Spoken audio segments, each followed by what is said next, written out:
اعوذ باللہ من الشیطان الرجیم بسم اللہ الرحمن الرحیم۔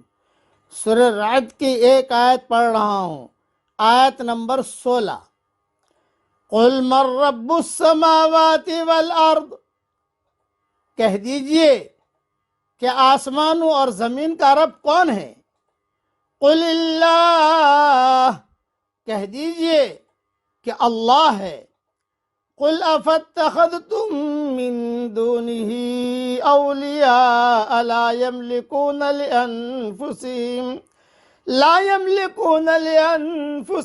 نفعا ولا ضرا، کہیے کہ کیا پھر بھی تم نے اس کے سوا ایسے مددگار بنا رکھے ہیں جو خود اپنے ذات کے نفع اور نقصان کا بھی اختیار نہیں رکھتے؟ قل هل يستوي الاعمى والبصير، کہیے کہ کیا اندھا اور آنکھوں والا دونوں برابر ہو سکتے ہیں؟ ام هل تستوي الظلمات والنور، یا کیا اندھیرا اور اجالا دونوں برابر ہو جائیں گے؟ ام جعلوا للہ شرکاء خلقوا كخلقه فتشابه الخلق علیہم، کیا انہوں نے اللہ کے ساتھ ایسے شریک ٹھہرائے ہیں؟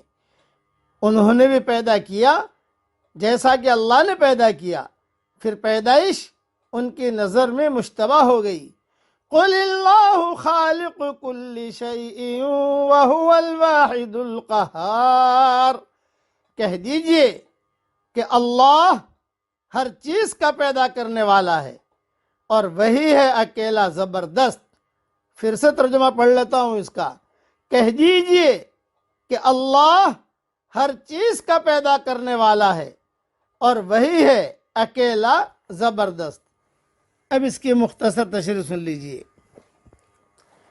یعنی جس طرح اندھا اور بینا برابر نہیں ہو سکتے، اسی طرح موحد اور بے ایمان، مومن اور بے ایمان برابر نہیں ہو سکتے، اس لیے کہ موحد کا دل، مومن حقیقی کا دل توحید کی بصیرت سے معمور ہے، جبکہ بے ایمان اس سے محروم ہے۔ مومن کامل کی آنکھیں ہیں، وہ توحید کا نور دیکھتا ہے، اور بے ایمان کو یہ نور توحید نظر نہیں آتا، اس لیے وہ اندھا ہے۔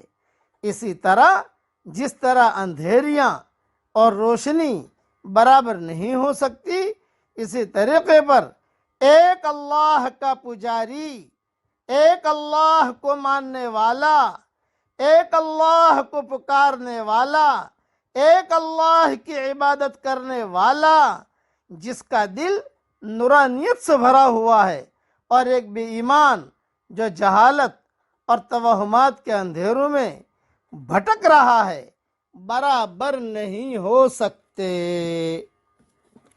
یہ اللہ تعالیٰ کا اعلان ہے، یہ عام دعوت ہے۔ خدا کا مطالبہ انسان سے یہ ہے کہ وہ اس کے آگے جھک جائے۔ یہی جھکنا تمام کائنات کا دین ہے۔ اس دنیا کی ہر چیز خدا کے حکم کے آگے کامل طور پر جھکی ہوئی ہے۔ وسیع کائنات کا مطالعہ بتاتا ہے کہ ساری کائنات ایک ہی آفاقی قانون میں بندھی ہوئی ہے۔ یہ اس بات کا ثبوت ہے کہ اس کا خالق اور مالک ایک ہے۔ اللہ ایک ہے، اس کا کوئی پارٹنر نہیں، اس کا کوئی شریک نہیں، اور اسے ایک اللہ کی بڑائی کی طرف ہم دعوت دیتے ہیں۔ خلاصہ کلام یہ ہے۔ اب پڑھ لیجئے میرے ساتھ۔ لا الہ الا اللہ وحدہ لا شریک لہ، لہ الملک ولہ الحمد وہو علی کل شیء قدیر۔ اللہ تعالی ہمیں ایمان کامل عطا فرمائے، آمین۔ وآخر دعوانا ان الحمد للہ رب العالمین۔